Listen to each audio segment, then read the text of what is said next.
Welcome to worship at Bart Centenary United Methodist Church in Littlestown, Pennsylvania.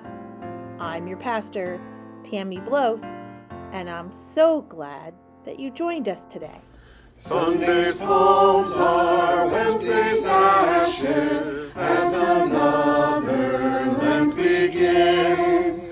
Thus we kneel before our Maker in contrition for our sins. We have borne baptismal pledges, in rebellion gone astray. Now returning, seek forgiveness, grant us pardon, God, this day. Our second reading today comes from Genesis, and you got a little tease about it earlier in the children's sermon. This is a story of God's covenant after the flood. Genesis 9, verses 8 through 17. Hear the word of the Lord. Then God said to Noah and to his sons with him, "As for me, I am establishing my covenant with you and your descendants after you, and with every living creature that is with you, the birds, the domestic animals, and every animal of the earth with you, as many as came out of the ark. I establish my covenant with you, that never again shall all flesh be cut off by the waters of a flood, and never again shall there be a flood to destroy the earth." God said, "This is the sign of the covenant that I make between me and you, and every living creature that is with you, for all future generations. I have set my bow in the clouds, and it shall be a sign of the covenant between me and the earth. When I bring the clouds over the earth, and the bow is seen in the clouds, I will remember my covenant that is between me and you, and every living creature of all flesh. And the waters shall never again become a flood to destroy all flesh. When the bow is in the clouds, I will see it and remember the everlasting covenant between God and every living creature of all flesh that is on the earth." God said to Noah, "This is the sign of the covenant that I have established between me and all the flesh that is on the earth." This is the word of the Lord.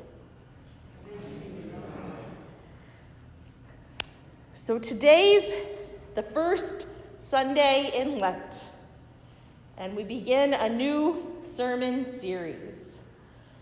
A series that will explore God's covenant with God's people. And today's covenant is a global guarantee brought by the one true God. Most of us have probably experienced some kind of contract. We've bought a car or rented a place to call our home. We've borrowed money. And there are many different contracts out there.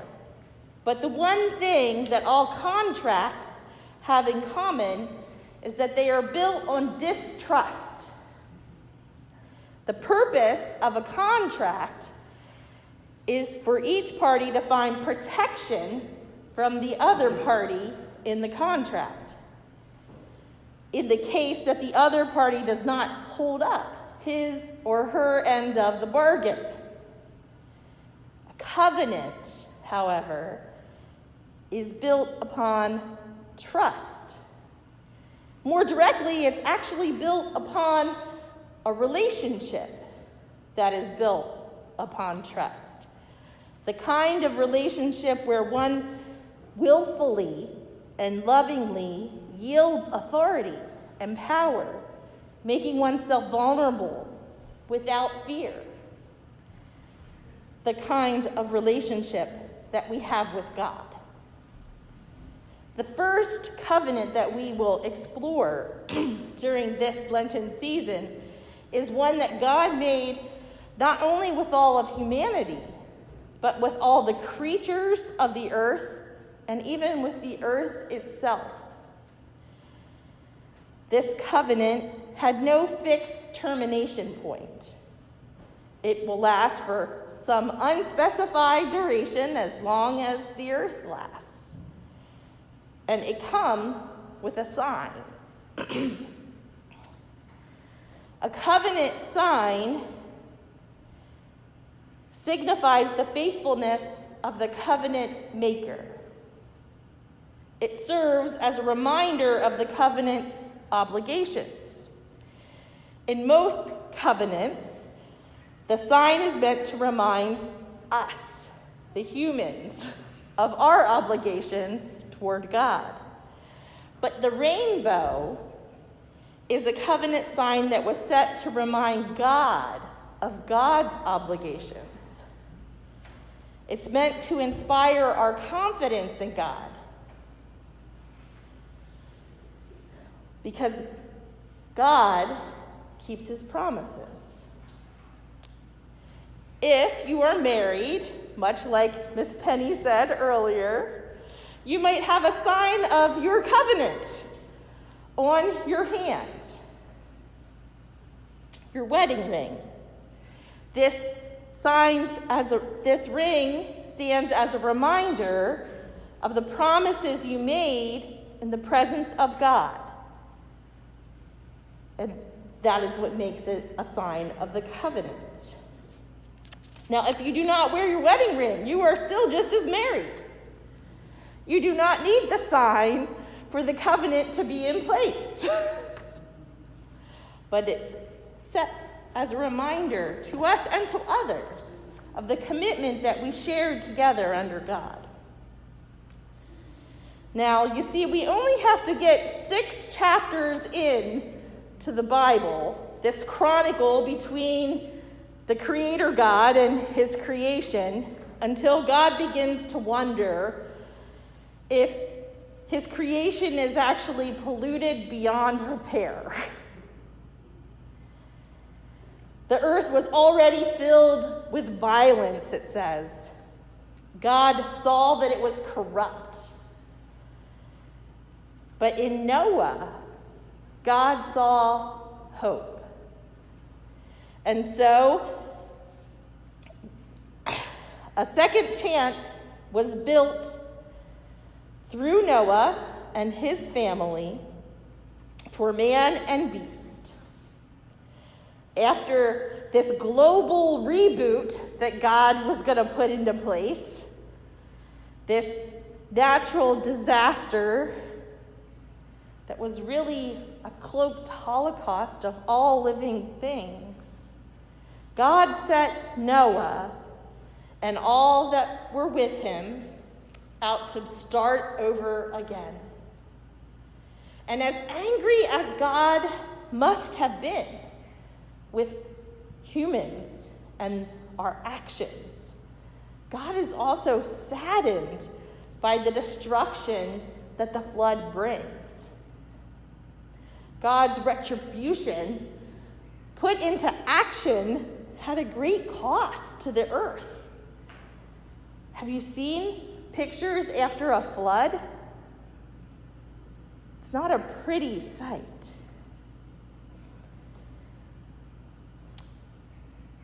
When God sets Noah down and his family so they can begin to reestablish life on the earth, God makes a covenant. And it might not be the first covenant you think of when you think of the word covenant. We often think first of Moses and the 10 Commandments. That's a covenant between God and God's people. You might think of the covenant between Abram and Sarai and their descendants and God.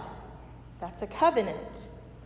Or you might think of the covenant that we have with Jesus Christ that we celebrate every time we take communion at the altar.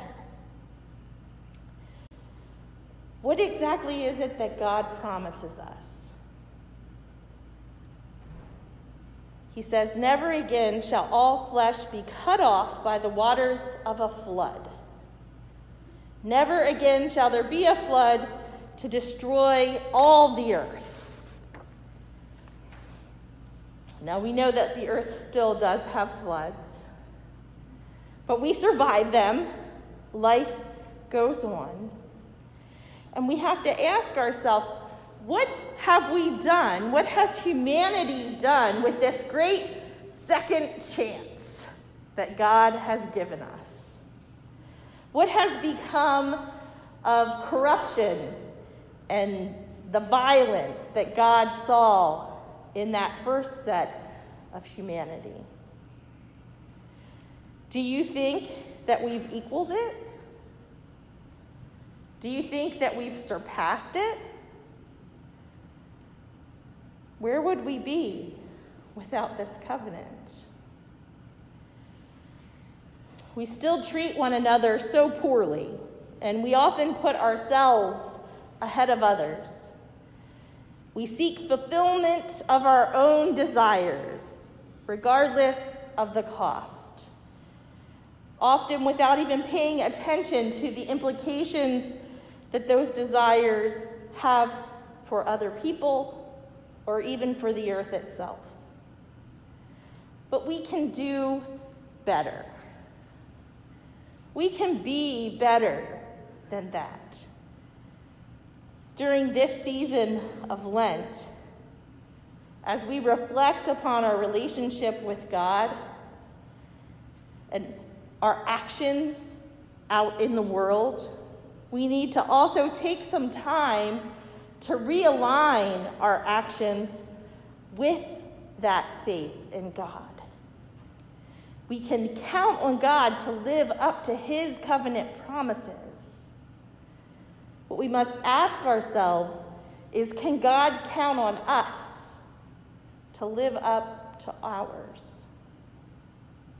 As we undergo this spiritual training during the 40 days of Lent, can we incrementally and purposefully jumpstart our next season of spiritual growth? Can we become mature servants of God? Servants who consider not only ourselves but others.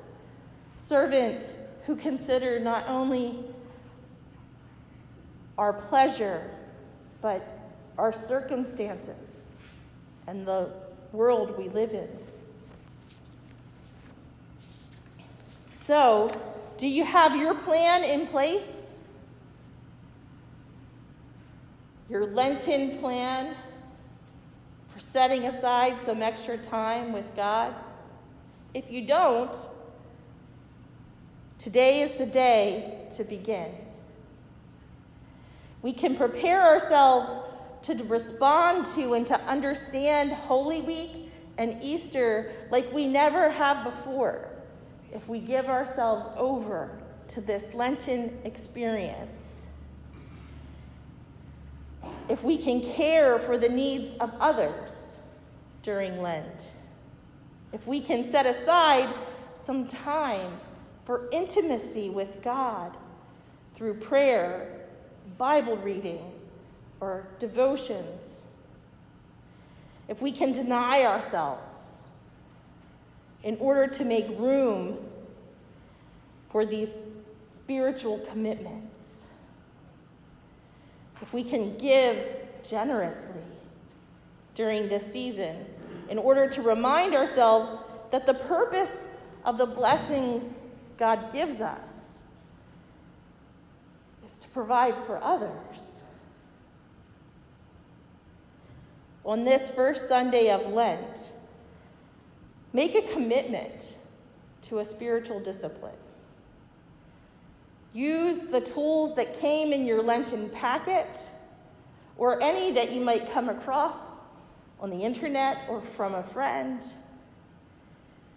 But I encourage you to make the effort to make more room for God in your life during this season.